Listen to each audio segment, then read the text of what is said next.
Alright, hi guys. So,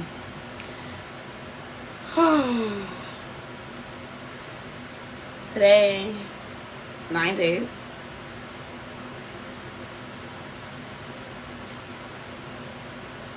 Also today, I'm not gonna sit here and I just want to touch a lot of points, basically.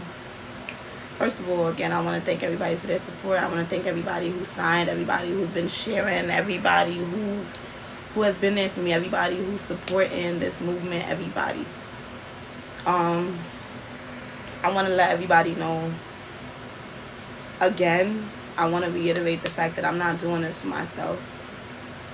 At first, I did start doing it for myself. At first, I did it because I don't want to be in jail. You know what I'm saying? That's the truth of the situation. Regardless of who I am and who thinks I deserve what and who think I don't deserve what, nobody wants to be in jail. Like, nobody wants to be away from their family. You know what I'm saying? Nobody wants to be away from their freedom, especially after they've experienced it, after not experiencing it so long. I also want to let y'all know, like, I'm not trying to sit here and find pity in y'all. I'm not trying to sit here. Everything that I've said out my mouth in all of these lives have been the truth. That have been nothing but the truth. I'm sitting here and I'm sharing my story. I know that there's a big possibility that even after all of this, I'm still going to have to go to prison. But I also know that the point of signing this petition, the point of sharing this, is so that the eyes and ears are open, and there might be a possibility that I might not have to, or I might get released, or anything can happen. You know what I'm saying? Like, I believe that I can move mountains. I started this because I felt like this is what I needed in order to make it through my bid. I felt like I needed to share my story. I felt like I needed people to know. But the people that I needed to know the most already know. My boyfriend, my sister, my parents, they already know. You know?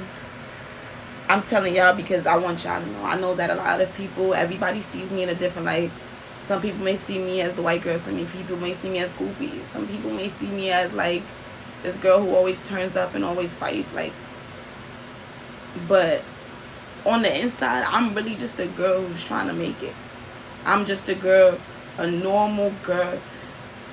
I try to show y'all that in these lives that I really am just a normal person. I don't try to make it seem like I'm perfect. I am not perfect. I have made mistakes in the past. I was not always as strong. I wasn't always as mature. I wasn't always as grown. I know that if I go to prison, I know that I'm going to be able to handle it. Does it mean I deserve to go? Nah. I still don't think it means I deserve to go. I still believe that my freedom matters. And I'm always going to believe it. No matter what people say about me. No matter what may come up in this light, as this gets deeper, as this movement gets bigger, no matter what may come up, I'm always going to be this strong. Also, in the last few days, I know I told you guys that I have not been eating. I haven't been showering. In order to be strong enough to fight this movement, in order to be strong enough to really move mountains, in order to be strong enough to reach out to all the people that I need to reach out to, I need to take care of myself first. I do need to sleep. I do need to eat. I realize that. Yeah, I could get sent home early if I have good behavior. I could get sent home before my CR. I could get sent home on my CR. Like, I could definitely get sent home in less than 3 years, and I definitely am. Again, I'm not just trying to, like, you know what I'm saying, share my story. I'm trying to share my story because, first of all, it needs to be off my chest. I want somebody to know what it is that I went through. I want somebody to know why it is that I act the way I act, what it is that goes on in my brain. Nobody can read my mind. I cannot expect y'all to read my mind. I cannot expect y'all to know what it is that goes on with me 24/7, what it is that goes on with Angela, what it is that goes on with Tuitt. The point of me doing this live is so that I can express that. I have never been good at sharing my feelings. I have walked around for so long with a a mask on, acting like I was somebody that I'm not, acting like I was stronger than I wasn't. You know, acting like I was this hood chick when I wasn't, acting like I was some tough gangster when I really wasn't. I was a girl trying to make it. I was a girl that was fighting for her freedom, a girl that was fighting for her dignity, for her sanity, a girl that's just fighting for herself, a girl that's tired of having to defend herself. Did I get in fights when I was in jail? Yes, I did. And each and every one of those fights, it didn't just happen. Again, the point I'm also trying to express is like, people believe, oh, things just happen. You know what I'm saying? Let's stop doing that and let's start looking at the cause and effect. I know we've all learned this process in ELA, the cause and effect. So, like, for example, somebody look at it, oh, like, she just snapped on me. Like, fuck out of here, bitch, or whatever the case may be. She just snapped on me. And it's like, but why did she snap on you? What it is that she are going through. You know what I'm saying? The reasons that, like, I got in fights, multiple reasons. The reasons why a lot of people get in fights in prison, like, we miss our family. We going through a lot. You know what I'm saying? We dealing with deaths. We dealing with not being around our loved ones. And we have to wake up every day to 60 women that we do not know. 60 women that have so many different vibes, so many different personalities. And, like, I have to live with them for 4 years. I mean, I'm not going to be the happiest person. And, you know, as females, we can be catty. We can, like, I'm human. I'm not perfect. I'm not going to sit here and say I've never gotten angry. I'm not going to sit here and say I've never fought. I'm going to sit here and say that that's not me now. That's not me now. Like, you know what I'm saying? I'm still Angela, but I don't want to be who I was before. Anything that happened before this movement is now who I am now. The reason why I'm starting this movement is because I want change. The reason why I'm starting this movement is I want change, not just in this world, not just in this justice system, but in myself. Because I can't continue to defend myself like that. As much as people want me to defend myself and want me to stand up for myself and want me to you know, stick up for myself. And that's the reason why I got a lot of fights. To my first fight in jail, I was basically not forced. I'm not going to say forced. Nobody can force you to do anything that you don't want to do. I accept consequences for my actions time and time again and again. If I go to jail on the 20th, I accept the consequences. Because I accept the fact that I may not have been strong enough at that time, but I could have handled it differently. But I also know from somebody dealing with mental health issues, from somebody dealing with that, from somebody who has actually experienced it. Everything that I say out of my mouth is something that I have actually experienced. I'm not speaking from, oh, I know of a girl. I'm speaking because everything that I've been through, I have experienced. And I'm telling you right now, as much people that may look at me, as much people that may judge me, as much people that may think that what I did was wrong to that officer, you will never know why somebody did what they did until you were in your shoes. And I don't care. I've done it before too. I've been like, oh, if I was her, I would have never have handled it like that. If I was her, I would never have done that. If I was her, I would never have did this, or like, she deserves what she did because I never would have done that. But at the end of the day, you don't know because you weren't me. So you don't have the same mind as me. You don't know how I think. You don't know what it feels like to be in that situation. And the only people that can really understand is the people that have been through that situation. The people that have not only been through that situation, but been in that mindset at that situation. If I may have been a little bit strong at that time, maybe this would have never happened. You know, but again, that's why I was asking for help. That's why I went to OB.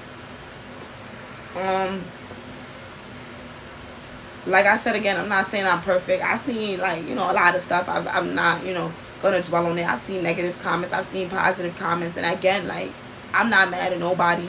I'm thanking everybody. Because the battle is not with other people. The battle is within us, like, in ourselves. Okay, so OB is a mental observation unit. It's a unit, it's called RTCP also. It's basically a unit that houses 6 women. It cells. It has a bed. It has like a stainless steel toilet, a sink, and a little camera that watches you. You wear a green smock. Sometimes you're on a one-on-one. A one-on-one is basically when an officer watches you 24/7 because they feel like you are going to be a harm to yourself. Sometimes it's a male officer and you're wearing nothing but a smock. Sometimes you can be on your period and they won't give you like a pad because they feel like it's a harm to yourself. It really isn't, like, I mean, a good place to be. You know what I'm saying? Yeah, RTCP is the mental health unit. It's just another name for it. It's like a mental hospital, but inside of the facility. So you go there if you feel like you're suicidal, if you feel like you're homicidal, if you feel like you cannot go on, if you feel like, let's say somebody just lost their grandmother, or somebody just lost their son or their brother or their father, like, somebody will come and ask you, like, do you want to go to OB? Because they know that it's hard and they don't want, you know what I'm saying? The system is basically set up so that we don't hurt ourselves. Yeah, no pads on our period, right? So how that works, crazy. What they do, and this is an honest story. So when you see the doctor, they can provide you clothes and panties, but you cannot get clothes and panties until you see the doctor. The doctor only comes, not the doctor and the therapist. Either one you can see. The doctor and therapist only come Monday through Friday. So this is what sucks, right? You literally have to be prepared. If you are ready, like, if you think you're going to kill yourself or be homicidal, you need to be prepared, right? So, and that's messed up. You shouldn't even have to let me feel that way. But, you know, it is what it is. So, again, we have no penny, we have no pad. And as females know, like, this is crazy. And you're probably thinking, like, how in the hell, no tampon, nothing in OB until I see the doctor. And sometimes I'm not saying that, like, you go days without it. If they don't like you, like me, I've went days without a pad. And I've had to deal with it, you know. But until you see the doctor. So it could be a day, it could be 2 days. But at the end of the day, like, it's not right. And they give you tissue. They tell you, like, we can't give you panties because we're not the therapist, we're not the doctor, but we can give you tissue. And they give you tissue and you just put it between your legs and try to change it as often as possible. The sad thing is that we live in such a world that even I think that some of the stuff that I've been through is normal. That some of the stuff I've been through is okay, and that's what prison's about. And at the end of the day, that's the consequences to my action. I thought that for a while. I thought, like, you know what I'm saying? At the end of the day, when these officers curse me out, and when these officers don't feed me, and when these officers don't give me pads, and when these officers tell me go and get, and they lie on tickets, and they violate me, and they talk to me sexually and degrading. When these officers do this, I'm like, well, you know, I put myself here. Who can I get mad at? You know, I did this to myself, right? But then it's like, wait, it don't matter what I did. I still do not deserve this treatment. I still am a human being that does not deserve this treatment. And it took me a while to realize that. It took me a while to realize my worth. And I didn't realize that I didn't deserve none of that until I realized my worth. And I had people around me that were strong enough to build me up when I didn't care. And when I felt weak and I felt like I could not, like, I was never going to be good at nothing. I was never going to amount to anything because I felt like I didn't deserve anything. Not just in prison. As human beings, when we're used to something, when we're used to being in a relationship that doesn't work, anytime somebody will be like, oh, that's normal. It's not normal. And we need to really decipher what's normal and what's not normal. I've talked to so many girls who was locked up with me and they're like, oh, that's normal. Like, let your nuts hang, or like be strong about it, or hold it down. Like, at the end of the day, that's normal. That's not normal. That's not normal. I do want to call the local news. I have emailed ABC. I have emailed NBC. I wrote Governor Cuomo. I've definitely been trying to get a lot of voices out there. I'm supposed to have an interview today at 2 or 3, and it's basically just like, you know, telling my story again but it's not normal. And at the end of the day, again, like, maybe y'all need to know that I'm human. Maybe y'all need to know that I'm not just sad, and I'm not, like, when I cry, it's not because I'm asking for pity. I'm not asking for nobody to feel sorry for me. I know that there's some people in this world that don't agree with me, that think that, like, I'm this horrible person. That's because they really don't know the real me. You know what I'm saying? But at the end of the day, I'm not crying because I want y'all to feel bad for me. I'm not crying because, like I'm terrified. You know what I'm saying? I'm crying because, like, what I went through isn't right. I'm crying because I know that I might have to go through that again. You know what I'm saying? Like, I'm crying because I'm going to have to leave my family. I'm crying because I'm so strong now. I told my sister this yesterday. We went to Sammy's, and when I looked around, yes, I will. I will save this video, definitely. We went to Sammy's on City Island. You know, she told me, get up. You got to get out. Like, you got to take a shower. She helped me clean my room, and she was basically like, no, you got to do this. Like, you need to find a balance. You need to find a balance. Like, as much as, like, you know what I'm saying, my sister, my boyfriend, my parents do not want to see me in jail. They trying to tell me that I need to find a balance, and I do need to find a balance. I cannot make a big movement if I'm not eating, if I'm not sleeping, if I'm not taking care of myself as a person. I'm too strong for that. I'm too strong for that. The point of this movement is to show that they have not broken me. Me crying is showing that they have broken me. They haven't. They still can't.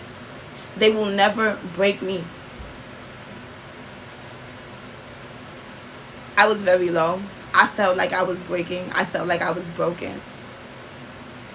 I can't allow y'all to break me. You know what I'm saying? I will not allow you to break me. I know that I'm stronger, and I know my worth, and I know what I deserve now. And I know that if I go back in that prison on August 20th, and the things that happened to me, my first bit and my second bit happened to me now, I am not allowing it to happen. I'm sharing my story so that it doesn't happen. So I know that there's people in this world that know my story, that are concerned about me, and that actually care about my well-being besides just my family and my sister. Like, you know, and my boyfriend. It's like, I need that. You know what I'm saying? And it's not just for me. Again, it's for all of us. It's for all of us. Differences aside, it is really for all of us. Like, and I apologize. You know what I'm saying? Like, I don't know. People might take this wrong. I apologize. For anybody who feels like I wasn't there for them. For anybody who feels like I was mean to them, or like they didn't like me because of some of the stuff I said. Like, let me let you know that my intentions is genuine. You know, and I'm human. I don't know who I hurt. I don't know who I offend. And I'm not trying to offend you. I'm also going through my emotions. Yes, I posted it on YouTube. I posted 2 of them on YouTube. I'm not really good. I'm not going to let y'all know. I'm not really good with the social network. Like, I'm learning. You know, I posted it on TikTok. I'm posting it on Instagram, Facebook, the YouTube. I did post it. I don't really know how to share. I will let y'all know the details of the YouTube videos, and maybe you can help me share it. You can help me with these platforms. Like, this is my first time, and it's very new to me. Like, you know what I'm saying? I was without Instagram, Facebook, and all that. So at the end of the day, though, like, I'm doing it for all of us. And differences aside, like, there's people that I fought, and I realized, like, compared to what I'm talking about now, those things that we argued over as females with each other, that we was petty, yeah, the interview should be on YouTube and other networks. I will definitely keep you guys updated as he updates me, because, like, this is definitely, like, just going so fast. But yes, it should be on YouTube, and I will let you guys know immediately everything. I will always keep you guys updated. But yeah, it's like the things that we focus on can be so petty. And let me tell you, as being a prisoner, sometimes it helps to focus on petty stuff. The reason why I got caught up in prison, and the reason why I was fighting inmates, and the reason why, like, all that was going on is because, like, when you're in prison, you cannot control what goes on in the real world. You can't control if your grandmother dies. You can't control if your cousin dies. You can't control if your sister needs you right now, or if your best friend got kicked out of her house and she needs you right now. There's nothing you can do when you're in prison. You cannot help anybody. I am so used to helping everybody that sometimes that will break me down. I will go all day thinking, like, damn, like, my sister needs me right now, or damn, my best friend needs me right now, damn, my father and my mother need me right now, my mother's sick, she needs me right now, my grandmother just died, she needs me right now. You know what I'm saying? Like, both of my grandmothers not died. I missed all of that. Like, and at the end of the day, when you have such big fish to fry, and you really can't do nothing about it. You can't control nothing that's going on out there. Like, you can't control anything, whether it's with your kids or whatever. When you're in prison, what we do, especially as females, because females are so strong, what we do is we focus our energy on something else so that we don't have to focus our energy on what's going on at home that we cannot control. When I went to prison, I was 17. I was a little girl. I was a little girl who's already been through the system, who's already been hurt so many times. I'm a little girl who's tired of, letting people walk all over her, who's trying to defend herself, who's trying to make a wave in this world, this big dog world. And sometimes I feel like I'm so small and vulnerable. So I felt like I had to prove something. I realize now I don't have to prove anything to anybody because I know who I am. And I know that, like, I don't have to fight you. I don't have to talk to you. I don't have to argue with you. I don't have to say nothing back to you. I know that I'm strong enough that I could, but I don't have to. It takes more strength to walk away from a situation than it does to fight a situation. It's easy. Anybody could punch somebody in the face. Anybody could react. Anybody could fight. You know what I'm saying? It's hard to do what I'm doing right now. It's hard to watch the comments of the people that hate me, of the people that, like, you know what I'm saying? It's hard to, like, know that I might have to go back to prison for the consequences of my actions, but at the end of the day, it's mine. It's my story. And I'm going to tell it, and I'm not going to stop, and I'm still going to fight for justice. Not just for me, but for us. Even long after my bid is over, I'm still going to fight for justice, and I'm still going to be good, and I'm still going to be okay. Y'all still going to hear about Angela too. I'm not going nowhere. I plan to make a move in this world. And I just want to let y'all know that. Like, I'm not changed. I'm still the normal person. You can ask me anything. I'm not going to lie. I'm not going to sit here and act like, yes, I did do all those programs in prison that I said I did. I did cosmetology. I did welding. I completed the legal research course. It was a 12-week program. I went to SHU for 2 weeks of that legal research course, and they were supposed to kick me out. And I begged. I said, yo, let me stay. Give me the test that I missed in that 2 weeks, the midterm, because it was the midterm that I missed. Give me the midterm, and I will pass it. And you know what she told me, the law library officer? She was like, there's no way that you could pass this midterm. You missed 2 weeks. Law has so much information. There's no way. I got the highest score on that test.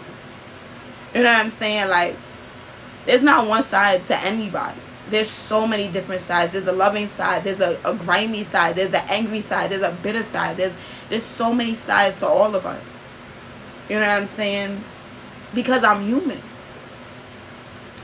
SHU is the special housing unit. It's, people call it the box. People call it, the Bing. There's different names for it. It's basically where they put you. So there's key block and there's SHU. Key block is basically like a lesser punishment. Not a lesser punishment, but like for usually like tier 2 ticket, tier 1 tickets that really are like for smoking in the bathroom or something like that. And also for people aren't high risk. SHU is where they put you for like tier 3 tickets and high risk people and people that have like an extensive history. That's what it's supposed to. Now let me clarify that. In SHU, in Bedford, that is what they do. In Bedford SHU, when I went there was probably only like 5 people in SHU. Why? Because only the high risk is supposed to be in there. Because you literally have no contact with anybody but for an hour at rec. I mean, it is the same thing in Key Block, but in Key Block, you're not restrained everywhere. We're restrained everywhere in SHU. When you step out of your cell, you have handcuffs on you and a waist chain, no matter where you go. Whether you're going to the dentist, whether like you look like a criminal, like a terrible person. If somebody, okay, a ticket is when an officer writes you up for a misbehavior. Some people lie on the tickets. Obviously, it's an officer's word against ours. No. I understand completely, and I do want to express to y'all. That's why I tell y'all to ask me these questions. It could be tier 1, tier 2, or tier 3. Tier 1 is the smallest ticket. It's usually things like because your shirt's not tucked in, or because you had your hat on in the school building, you know what I mean? Or because you carried cigarettes in a place that you're not supposed to carry cigarettes. That's what tier 1s are. Tier 2s can be, it could be a fight. It could be you on loss of rec. It can be you on loss of rec and you in the rec room when you're not supposed to be.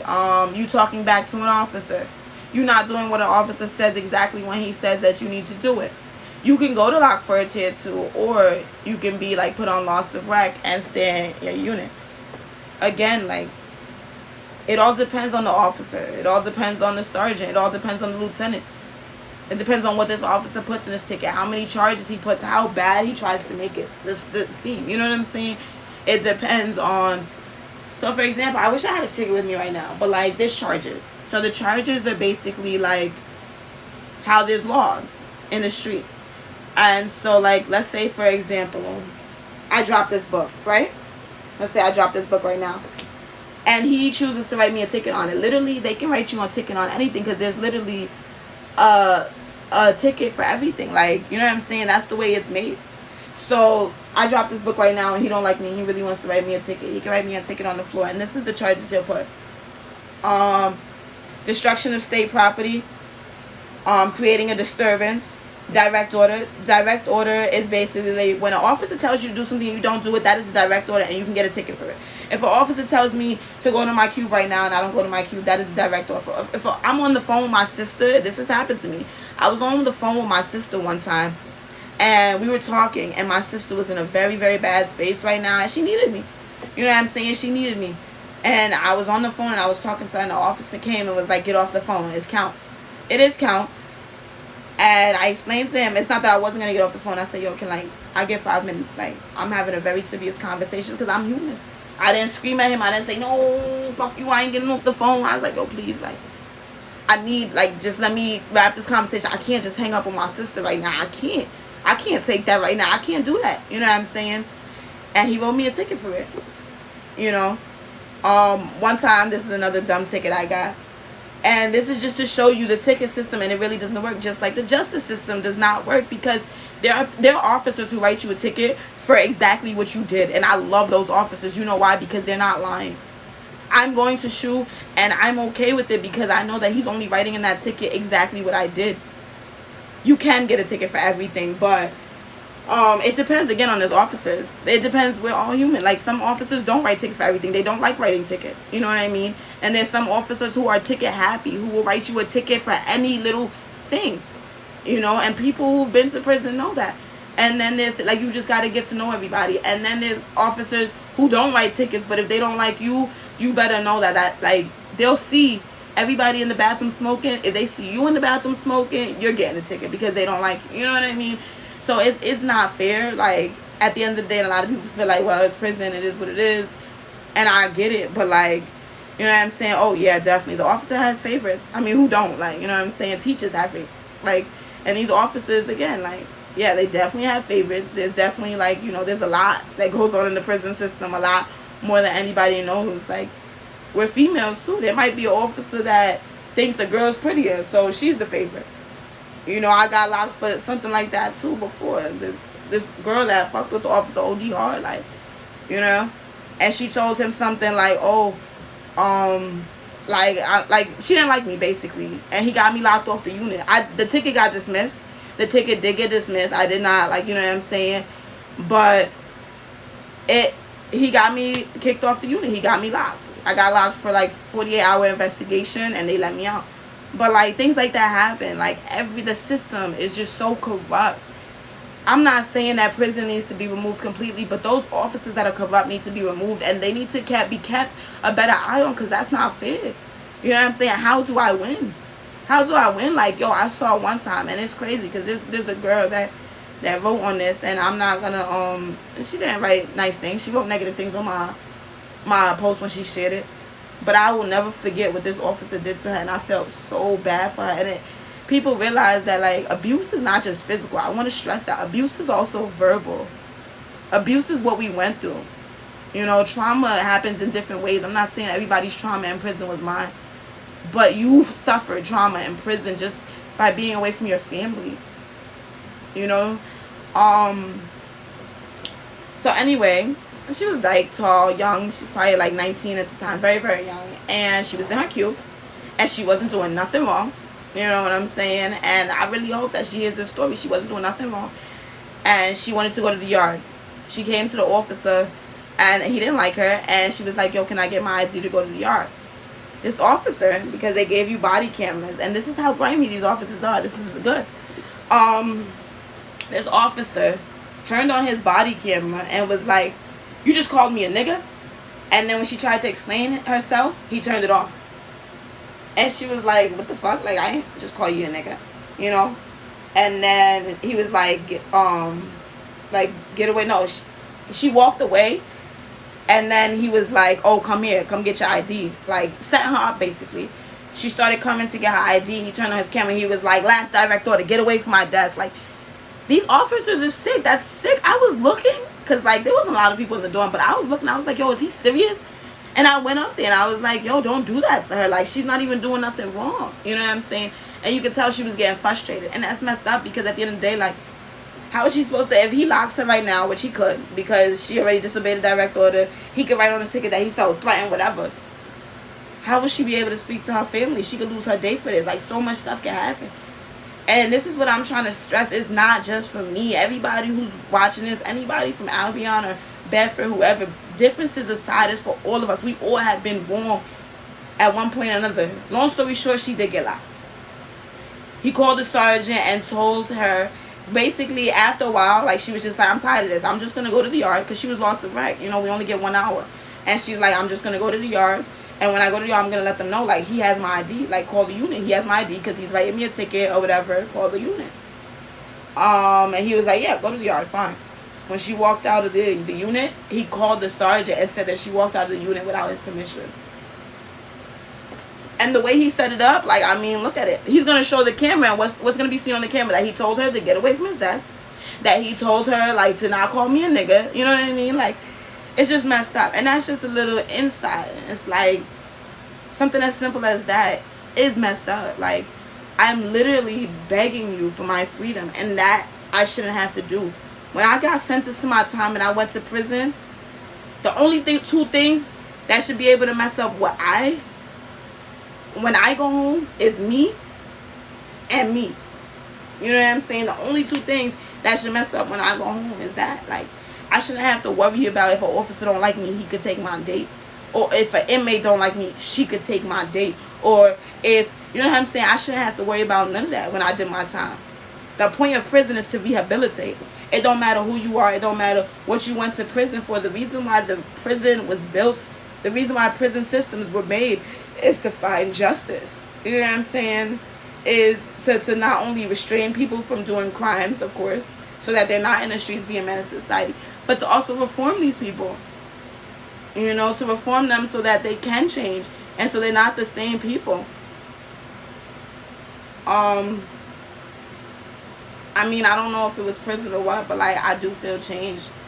I don't think it was prison, because when I was there, I was terrible. Like, you know, I didn't care. And it's like, the reason why I feel like I didn't care at that time is because, like, again, like I just told you, these officers could write a ticket or anything. I'd rather me be the reason I don't go home than them be the reason I don't go home. You know, I'm not going to be like that this time. This time, I plan to do what I got to do and go. Like, I don't want to argue with no females. Like, if it's not positive, I'm not doing it. You know? So, real quick, I do want to share 2 things from the journal today. This one is different from what I usually do. I wrote this in shoe. They give you white paper in shoe. And it's like, I wrote it on it. The pen is bendable, so, like, that's why it looks all crazy, not like my regular handwriting that you guys are used to. And it's called A Wolf to a Pig. As you guys know, I write poetry, I write raps, like, you know. So this is a poem, and it's basically, like, I'm just gonna read it. You guys will get what it's talking about, but basically it's just about officers towards humans, you know what I'm saying? Whether it's inmates, whether it's people in the street, and the way they treat us. Okay. A wolf to a pig. Truth be told, let me tell you how the story really goes. Wolves do be huffing and puffing, but it's the pigs that tear down homes. Little pig my ass. Fuck with the pigs, nah, I'll pass. Cause as a wolf like me, I know them pigs is fucking grimy. I only look like this, but looks can be deceiving. That's why in the book, the wolf look like it do the eating. That book ain't shit. Help the pigs, they ain't innocent. Yeah, the wolf look roughed up, but where's the backstory? Where the wolf come from? It ain't a crime to hustle in the streets, but now it's a crime because a wolf gotta eat. Pigs don't give a fuck as long as they get paid. They riding dirty too, just in a different lane. Stingy motherfuckers, crooked ass cops.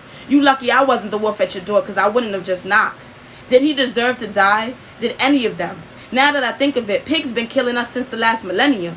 I get it. Not every pig is the same, but not every wolf is too. Because the way I interpreted the story, he was only sneezing because he had the flu. It's a lot of wolves sitting in prison when we shouldn't be. Motherfucker, we got rights too. We got a family. I ain't asked to come to your house. You took me out of mine. And I'm still being polite, so let me do my time. Because I ain't a dumb wolf. I'm the smart kind. And I'll switch roles quick. I'm the innocent wolf. You the mean pig. How it feel I use your old trick. So, that was my little poem. Basically, it was just a twist on, obviously, the Three Little Pigs book. I don't know if you guys, like, kind of caught on to that. And it just basically told the story from a different light. Like, you feel me? It ain't always the wolf. Like, in that book, we looking at the wolf like he's the meanie. This nigga sneezed. You know what I'm saying? Like, not trying to be funny, but he sneezed. That's not a crime, but the way they made it look like he was a monster, like he was tearing down homes on purpose. You know what I'm saying? Like, he was tearing down homes on purpose. Where is this backstory? What did he need? He came for sugar. Like, you know, and I feel like the reason I even did a twist off that book is because, like, that's how they look at us as inmates. They look at us as wolves. I know a lot of people looking at me as a monster right now. Just know what really happened. You know what I'm saying? Don't look at it from just one side of the story. The reason why I'm telling my story is because I want y'all to look at it from both sides. You know? So that's the poem. Again, if anybody wants to tune in and tell their story, please tell me. Like, you're free. If you have anything to say, like, feel free. Like, request, I will put you in the video. Like, and now I'm gonna read an excerpt from the good old book. From my good old journal. Definitely feeling much better today. You know, after my sister got me up, after I see my boyfriend, like, just the support from you guys, from every time I feel down and I look at these views on these videos, I look at how many people sign this petition. Yo, that makes me stronger. Y'all are helping more than y'all know. Like, that makes me stronger. Like, y'all are giving me the fuel I need to keep pushing and fighting for us.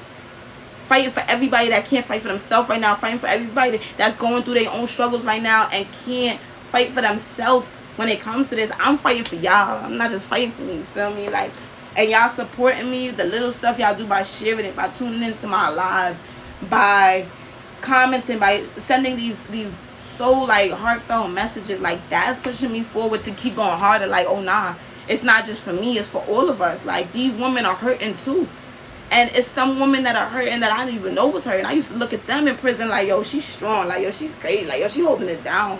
You know what I'm saying? Like, yo, she's been through so much, but she been for how many years? And we look at people. Yeah. Oh, did you want to Mariah Stroll? And she look at people, you know, and you don't see that. You don't see all the strength. You don't see all they're going through. You just think that they can handle it. You're like, well, she been handling it. She can handle it. You know, she's been there for 7 years. She can handle it. She do this. And, you know, it don't matter how long I do this. Nobody can handle that. And we need each other's support now more than ever. You know what I'm saying? Anybody, y'all can write me. I'm going to answer. If you need to talk to me, I'm here for y'all. You feel me? Like, so this is the expert. I did just open this.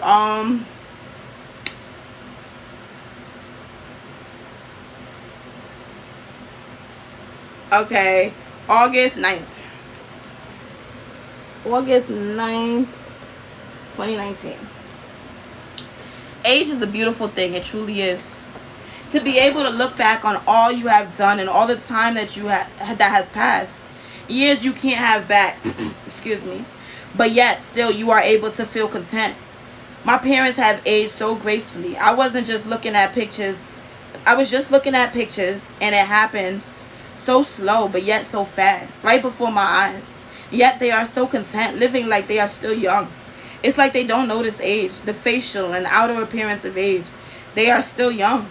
It makes me want to cry and hope I can be that old one day to feel the strength and the beauty of wisdom that comes with age.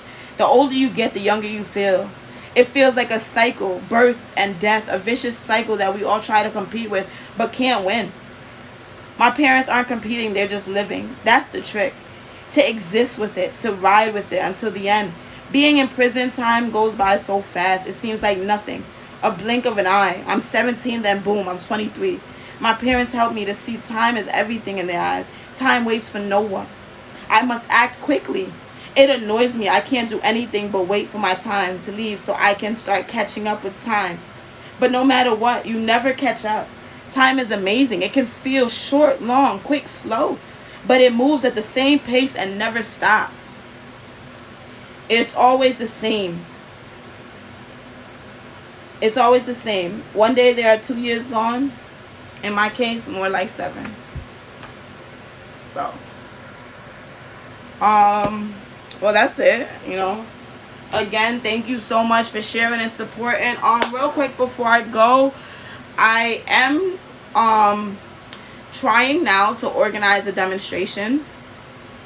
So if anybody can help me put that together, if anybody would like to definitely join in my demonstration, not just again for me but for all of us, please DM me, please email me. The demonstration is supposed to, I'm trying to schedule it to be this weekend, Saturday or Sunday. So if you guys can make some time, open your schedules, start putting people on, start letting as many people know, like, yo, like, we about to, you know what I'm saying, let's move mountains. Like, let's let our voice be heard. This don't have to be sad.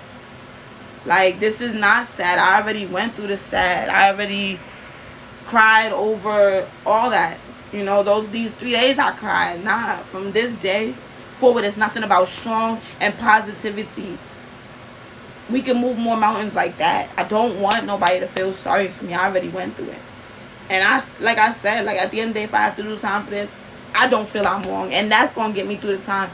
Because I didn't hurt nobody. I don't feel guilty. I don't have to sleep at night and feel like, you know what I'm saying, I killed anybody. Or like I did something to me. I feel justified because I feel like at that point in my life, that was all I knew. You know what I'm saying? That was what seemed like the best to me. And I cannot beat myself up for that. I have to forgive myself. Because I'm only going to do my best. We all just do our best. We cannot beat ourselves up when something that we do does not go right. You know why? Because at least we did our best. And whether this petition meets the ears that I wanted to meet, whether my story meets the ears and goes as far as I wanted to go, I know I tried my best. You know what I'm saying? And that's all that matters. That's all I can ask for. I can't be mad. You know, because I know I did my best. So, I love you guys. Thank you for all the support. Definitely DM me if you have any questions, if you have anything, help, any supporting words, if you need somebody to share your story to. You know, I'm not here to judge you. I'm not going to tell your story without your permission. If you want to share your story with me and I keep it anonymous, I'll share your story on here. And I'll keep your name anonymous. Just so that people can hear that I'm not the only one. Like, definitely, please let me know if you guys can make it to the demonstration. Please try to share that as well, that there's going to be a demonstration. 9 times out of 10, it's probably going to be Saturday or Sunday. I'm probably rooting more for Saturday only because I feel like that would be a better day. So, not like, you know what I'm saying, nobody has too much planned. So, I will definitely keep you guys updated. I'm going to also start trying to put more from my journal on my story besides my live. So definitely look out for that. I'm going to try to put another journal entry. It's not going to be a whole live, guys. Like, I can only do this one time a day because I'm definitely running around like a wild horse. But I'll read a poem or a rap on my story besides the live. So look out for that. If you guys like my poetry, if you guys like my journal entries, definitely look out for that. And you can listen to that separately without the 30 minutes whenever you get a chance. Again, thank you, and I will see you guys tomorrow at 12.